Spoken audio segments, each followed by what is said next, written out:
Hi friends, welcome to my channel. நான் இந்த வீடியோவில் என்ன ஷேர் பண்ணுறேன் அப்படின்னா, நாங்கள் விருதுநகருக்கு ஒரு திருக்குறள் குவிஸ் காம்படிஷனுக்காக போயிருந்தோம்.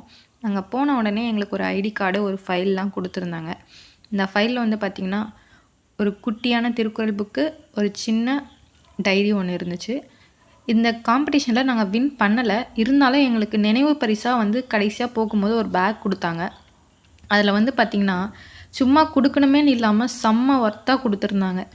ஏன்னா அதில் வந்து பார்த்திங்கன்னா ஸ்நாக்ஸ் ஐட்டம்ஸே 2 டைப் ஆஃப் ஸ்வீட்ஸ் இருந்துச்சு, கடலை மிட்டாய் இருந்துச்சு, 2 டைப்ஸ் ஆஃப் மிக்சர் இருந்துச்சு. இது இல்லாமல் எங்களுக்கு afternoon food, morning evening snacks எல்லாமே ப்ரொவைட் பண்ணியிருந்தாங்க. எல்லாமே செம்மையாக இருந்துச்சு. அவங்க கண்டக்ட் பண்ண அந்த காம்படிஷனும் சூப்பராக இருந்துச்சு. அப்புறம் இந்த பேக்கில் இன்னும் என்னன்னு பார்த்திங்கன்னா, ஒவ்வொருத்தருக்கும் ஒரு வாட்டர் பாட்டில் கொடுத்துருந்தாங்க, ஒரு இங்க் பென்னு, அதுக்கப்புறம் 2025 கேலண்டர் ஒன்றும், கடைசியாக ஒரு திருவள்ளுவர் சிலை ஒன்று கொடுத்துருந்தாங்க. அதுதான் இன்னும் செம்மையாக இருந்துச்சு. இதை நான் எதுக்காக ஷேர் பண்ணுறேன் அப்படின்னா, ஏதாச்சும் ஒரு காம்படிஷன் நம்மளை சுற்றி நடக்குதுன்னா, நம்ம அதில் வின் பண்ணுறோமோ இல்லையோ, கண்டிப்பாக நம்ம அதில் வந்து பார்ட்டிசிபேட் பண்ணணும்.